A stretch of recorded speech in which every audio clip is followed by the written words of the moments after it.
bijak, dan cerdas.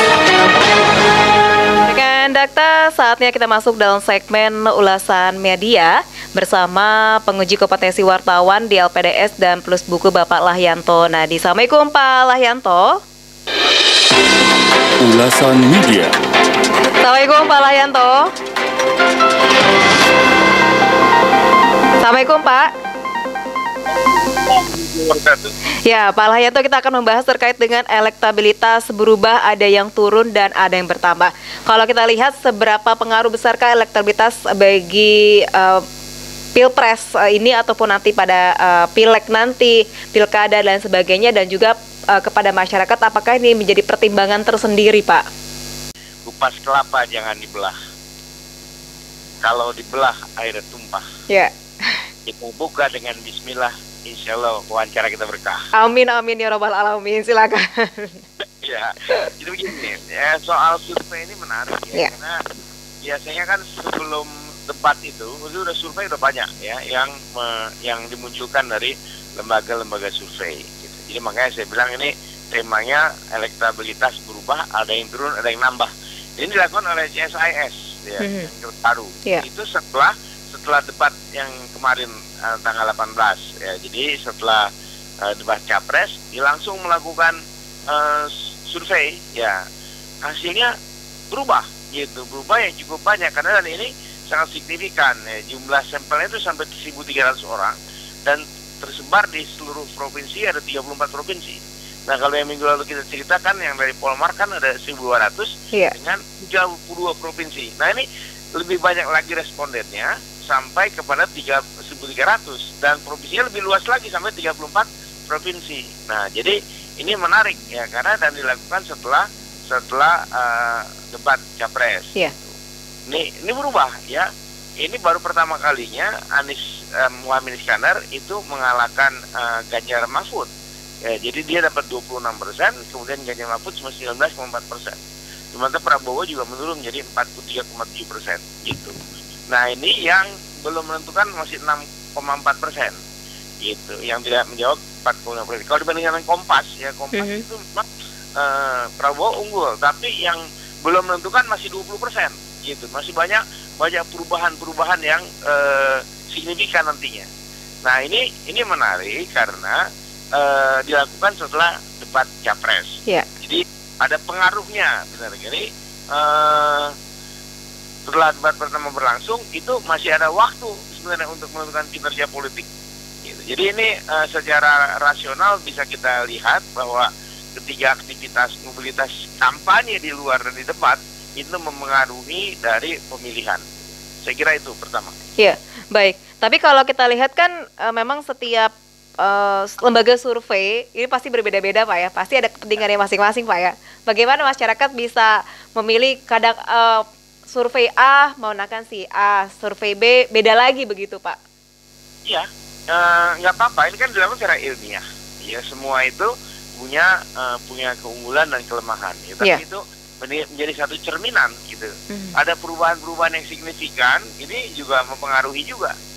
Karena kalau kita lihat pada Sekati ya, banyak mendekati dan yang sekarang ini udah makin menjelang hari H ya, tinggal 47 hari lagi, ini udah makin banyak perubahan. Yang tadinya jomplang sekali, Anies di bawah 20%, sekarang sudah 26%, gitu kan? Nah, Prabowo juga makin menurun, Ganjar makin menurun. Nah, ini dari beberapa hasil survei itu, baik Litbang Kompas, survei LSI DNIA, Popular Center, Ipsos, Poltreking. Nah, ini udah mengalami perubahan. Jadi kita lihat nanti mungkin minggu depan sudah ada hasil survei lagi, mungkin bisa berubah lagi. Gitu. Nah, ini juga sesuai dengan apa yang dikatakan oleh para tim sukses mereka. Ya, kita lihat nanti pada hari H-nya. Gitu. Tapi dari sini sudah mulai terlihat yaitu gambaran-gambaran bahwa pada akhir nanti orang akan menentukan pilihan. Nah, kalau ada tren yang menurun, ada tren yang meningkat, bisa jadi yang menurun terus menurun, yang meningkat terus meningkat. Setelah melakukan kampanye, setelah melakukan debat, gitu kan. Nah, ini akan kita lihat bagaimana perkembangan dari hari ke hari. Artinya apa? Makin hari ini makin menarik ya. Hasil ini. Gitu.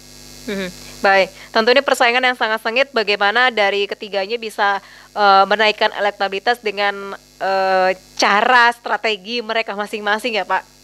Betul. Nah, kita lihat ya begini.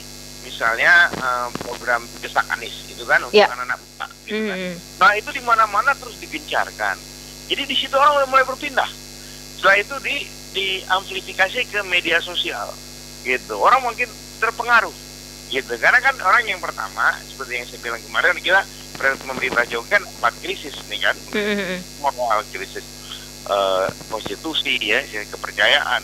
Nah pada akhirnya ada krisis elektabilitas gitu. Orang lama makin lama makin menurun.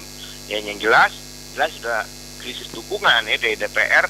Awalnya itu dia didukung oleh PDIP dan P3, sekarang sudah tidak kan. Nah itu jadi itu akan terus berkembang gitu. Jadi trennya memang tim nomor 2 bisa mengalami penurunan. Berarti tergantung apa yang mereka lakukan ya Pak ya? Ya, ini masyarakat kita kan makin cerdas ya. Kenapa makin cerdas? Mereka akan melihat kemudian jejak rekamnya, jejak permanen yang sudah dilakukan.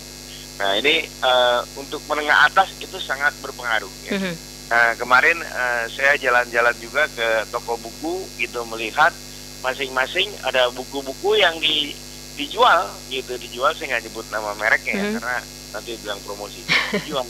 Itu misalnya jejak permanen Anies Baswedan. Yang saya melihat juga ini kalau Prabowo itu tidak memunculkan bagaimana kinerjanya, tetapi sebentar dia lebih banyak menyampaikan bagaimana dia riang dan lucu. Jadi lebih banyak pada personalitinya gitu, bukan dari hasil kerjanya. Nah itu untuk kelas menengah itu sangat berpengaruh ya. Orang akan bisa mengambil keputusan dari situ. Nah kelas menengah kan sedikit gitu. Nah tapi dia walaupun sedikit, dia akan memberikan pengaruh kepada kelas menengah bawah gitu. Itu jelas bisa dilakukan oleh para menengah bawah itu akan dipengaruhi oleh kaum menengah atas gitu. Jadi ini akan dinamis dan akan terus berkembang gitu, sehingga pada akhirnya nanti orang akan menentukan pilihan. Ya jadi kalau Ganjar tadi judulnya begini, 8 tahun mengabdi dengan hati. Ya dia buat fotonya pakai baju coklat garis-garis gitu. Prabowo, dia bilang lucunya Prabowo. Jadi bandingkan deh ya, jauh sekali antara 8 tahun mengabdi dengan hati, kemudian judulnya lucunya Prabowo. Tegas, santuy, ikhlas dan senyumin aja. Gitu. Jadi dia tidak memakai fakta-fakta, dia pakai personality gitu. Nah kalau saya melihat saya juga melakukan survei kepada kalau yang jejak permanen Anies Baswedan itu jelas dia memang judulnya signature untuk Jakarta. Jadi dia melihat semua aspek-aspek keunggulan dan kinerja yang sudah dicapai. Walaupun buku itu cukup kritis ya, karena dia melihat terus ada PR yang diselesaikan, terus ada opini dari para gubernur, ada Sutioso di situ, ada Fauji Bowo di situ, ada Wakil Gubernur Edinal Praya. Jadi memang saya kira dia objektif ya. Nah kembali kepada bagaimana menengah atas bisa mempengaruhi menengah bawah. Nah ini saya lihat nih sekarang di komunitas-komunitas udah mulai nih, sampai tadi malam saya monitor, udah mulai dia bagaimana mencerahkan komunitas bawah itu berubah. Gitu berubah. Nah, satu lagi yang cukup penting adalah survei di kampus gitu. Nah benar saya mengajar juga di kampus gitu, yang biasanya itu kampus-kampus yang tidak begitu tertarik dengan politik, kritis mereka melihat dari aspek visi dan misi, jadi mereka baca soal itu gitu. Baik Pak, tapi kan ada beberapa mungkin timnya mereka yang agak sedikit tersandung masalah, baik nomor 1, 2, 3. Akankah ini juga mempengaruhi elektabilitas dan pemilih masyarakat dalam memandang dari 3 capres ini Pak? Ya, makanya saya bilang minggu lalu kita bilang ya. Hari Selasa kita jangan sampai ada blunder gitu. Iya. Ini semua ada blunder. Misalnya Apa namanya yang terakhir ini Pak Anies juga dia menyatakan bahwa dalam acara debat desak Anies Iya. dia mengatakan saya ditinggal oleh Sandi gitu kan. Iya. Kata Sandi jangan membuka-buka lama lah, saya udah lumayan lalu kita akan bicara masa depan gitu ya. Ya bagi pendukungnya Anies ya itu nggak ada masalah gitu, tapi bagi pendukung sana itu dipersoalkan gitu kan. Semua ini setiap setiap statement lebih mengerikan lagi. para menteri ini yang mendukung Pak Prabowo, dia setiap pidato ini hari Natal kemarin itu mereka kampanye di mana-mana gitu. Itu juga blunder juga. Itu dia tidak sesuai dengan aturan, sementara KPU juga tidak tegas ya. Banyak hal yang mestinya dia lakukan dia dilakukan. Ini akibat dari tidak cutinya para capres. Prabowo sebagai Menteri Pertahanan nggak cuti gitu, kemudian Pak Mahfud sebagai Menko Polhukam nggak cuti, Gibran sebagai wali kota nggak cuti, gitu. Jadi independensinya para bawahannya tentu akan mengaruhi, gitu. Iya. Belum lagi menggunakan fasilitas, gitu. Yang pada akhirnya cuma dibantah aja tanpa ada data. Iya. Dan ini kan kecewa ya. Masyarakat juga bingung Pak ya, dia kerja atau kampanye karena dari presiden pun juga karena di pasangan nomor 2 dan 3 banyakan juga menteri, ya sudah dibiarkan saja. Tapi kebanyakan nomor 2 ya Pak ya? Ya presiden juga kampanye. Kampanye anaknya ya? Setiap ada Ganjar, dia kan bersaing benar. Iya. Kader PDIP, dia pindah ke Gerindra, dan sekarang ada PSI oleh anaknya. Dia setiap ada kegiatan Ganjar itu disapu bersih lagi oleh Pak Jokowi dengan memberikan bansos gitu. Kalau nggak diekorin Pak ya, Ganjar habis kemana, Jokowi juga ikut. Kalau nggak sebaliknya gitu ya? Itu yang saya bilang disapu lagi. Yeah. Jadi sudah jambar masuk ke sana, dia sapu lagi sehingga orang terpengaruh. Ya nanti kita lihat gitu, apakah masyarakat makin cerdas atau tidak. Karena kan kalau menurut hasil survei juga itu yang namanya bantuan sosial itu pengaruhnya cukup besar ya, 70%. Tapi ada 30% tidak berubah setelah masyarakat makin tercerdaskan dalam waktu yang 47 hari lagi. Karena mereka makin lama itu makin mencermati gitu. Jadi makin lama makin mencermati. Ini dari lingkungan yang kita lihat di tempat kita di jalan-jalan, nah itu sudah mulai. Jadi orang sudah mulai memiliki. Saya sepanjang perjalanan itu ada PSI ya. Presiden Jokowi dukung PSI. Orang udah tidak lagi udah simpati. Kok seperti itu gitu kan? Nah, itu kan sudah di luar etik ya. Wah, apalagi bicara soal etik udah pernah dipersoalkan oleh Prabowo, etik dan semua etik itu juga mempengaruhi sekali. Iya. Pokoknya kalau selama kampanye ya baik-baik dulu ya Pak ya, diperlihatkan untuk menarik simpati masyarakat, tapi setelah nanti kepilih siapa yang menang ya terserah mereka. Banyak yang menganggap seperti itu Pak ya, lupa mungkin dengan yang dulu janji-janjinya, bersikap manis, tapi setelah itu langsung ambiar istilahnya gitu ya Pak. Ya begini, kalau janji kampanye itu manis semua, tapi orang akan melihat kredibilitas masing-masing calon gitu kan. Ya kalau pada awalnya orang banyak mendukung Pak Jokowi pada yang pertama, kemudian yang kedua itu udah makin menyadari setelah adanya Omnibus Law, orang makin menurun. Setelah ada kesepakatan IKN, dia menurun lagi. Setelah dia ingin 3 periode, makin menurun lagi. Begitu ada MK, dia turun lagi. Jadi menurun lagi. Jadi makin lama itu orang makin sadar. Ini kan orang makin lama makin cerdas. Dan yang kita lihat, itu tadi di kalangan menengah atas. Ya karena kita mengajari kampus makin kritis. Gitu. Akhirnya apa? Dia mensosialisasikan melalui sosial media yang ada 200 juta orang ini. Siapa sekarang tidak mengikuti sosial media? Benar. Orang itu terpengaruh. Oh iya ya, karena apa yang kita lakukan adalah untuk membangun demokrasi, gitu. Tidak semata-mata untuk kekuasaan.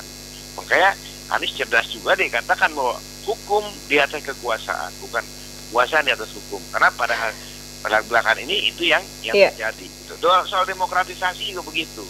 Ya banyak anak-anak BEM yang dibungkam di masing-masing kampus, karena kampus awalnya rektornya juga dipilih walaupun dipilih oleh kampus tapi adalah orang-orang dekat dengan presiden. Jadi ini juga mempengaruhi. Tapi ketika orang udah mulai bangkit, ya kita ingat peristiwa 98. gitu. Ketika muak dengan kekuasaan yang tidak sesuai dengan prinsip-prinsip demokrasi, mereka akan bergerak, mereka akan bangkit gitu. Dan ini kalau ditanya tingkat kepercayaannya masih tinggi gitu, sekarang tinggal 70% gitu. Tapi ketidakpercayaan itu juga semakin tinggi gitu. Seimbang ya Pak ya istilahnya ya, ketidakpercayaan dan percaya dari mereka ya. Mungkin itu dengan kondisi yang belakangan ini terjadi, dan makin banyak ide-ide cemerlang dilakukan oleh para capres, karena ada yang bikin blunder, ada yang bikin terus meningkat gitu. Bahkan ada yang bertanya, kok waktu debat cawapres Gibran kan unggul, kenapa tetap dibully gitu kan? Ya karena pada awalnya saja sudah langkahnya ya yang tidak sesuai dengan konstitusi gitu. Dikatakan sebagai anak haram konstitusi kan. Nah, sehingga ketika awalnya angkanya sudah 0, gitu, dikasih angka berapapun tetap 0, gitu. Tidak akan bisa mencapai 1, gitu. Tapi kalau kejujuran adalah angka 1, ya dikasih titik di belakang dikasih berapa itu menjadi 1, dikasih 0 pun menjadi 10, dikasih 02 menjadi 100. Begitu selanjutnya. Jadi memang integritas ya hal yang penting untuk membangun demokratisasi ini harus diawali dengan cara-cara yang baik dan benar.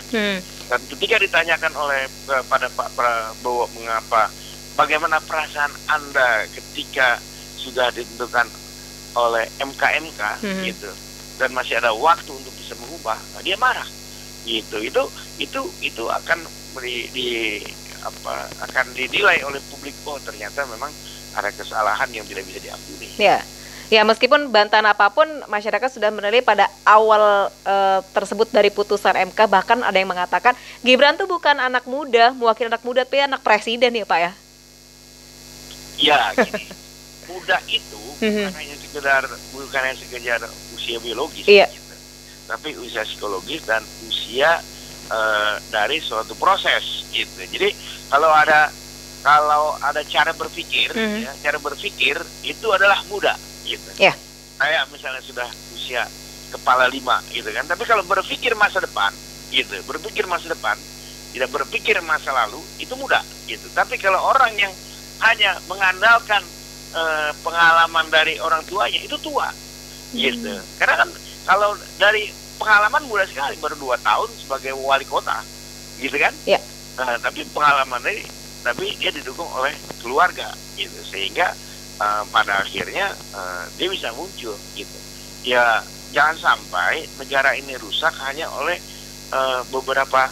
oleh seorang pemuda yang didukung oleh keluarga. Kan Bung Karno bilang, berikan aku pemuda untuk bisa membangun Indonesia, gitu kan. Tapi kalau jadi seorang presiden mengatakan punya satu pemuda untuk merusak Indonesia, ya jangan. kita mesti tepat dalam hal ini. Gitu. Iya, baik. Tapi mengikuti jejaknya, jejak bapaknya sama aja bohong Pak ya. Pemikirannya tertua Pak ya. Usia boleh muda. Iya kan. Pada awalnya Pak Jokowi pertama di wali kota Solo bagus gitu. Tapi yang kedua dia belum selesai udah pindah ke Jakarta. Gitu kan. Jakarta baru 2 tahun juga udah pindah sebagai presiden. Masih bagus. Gitu. Masih banyak orang baik. Karena waktu itu karena membandingkan dengan Prabowo, tidak ada pilihan lain gitu kan. Gitu. Bahkan banyak tim sukses yang dulu mengatakan pilih orang baik. Jadi artinya Prabowo tidak baik zaman itu, gitu kan. Tapi pada akhirnya periode yang kedua, Pak Prabowo yang masuk ke Pak Jokowi, pada akhirnya mereka berkolaborasi. Sekarang Pak Prabowo tidak ada pernyataan lain kecuali memuji kinerjanya Pak Jokowi. Gitu. Dia tidak pernah memunculkan apa kinerja saya, gitu. Ya, pada akhirnya orang akan melihat gitu. Hasil survei itulah yang pada akhirnya mencerminkan makin lama makin menurun elektabilitas dari pasangan nomor 2, begitupun nomor 3 gitu. Sementara nomor 1 meningkat. Ini dari hasil sesi S ya. Kita akan lihat nanti hasil survei yang lain. Baik. Tapi ada yang bilang kalaupun mengikuti hasil survei pada hari itu pemilu dia yang menang, tapi kalau nanti beda lagi ya Pak ya. Ya, kan ini masih ada waktu 47 hari. Gitu. Ini survei yang dilakukan kemarin setelah debat, tapi sudah ada perubahan yang signifikan. Ada yang menurun untuk nomor 2 dan nomor 3, ada yang meningkat untuk nomor 1. Gitu. Baik. Pak Layyanto, terima kasih sudah berbincang bersama Dakta. Sehat selalu. Assalamualaikum warahmatullahi wabarakatuh. Waalaikumsalam warahmatullahi wabarakatuh.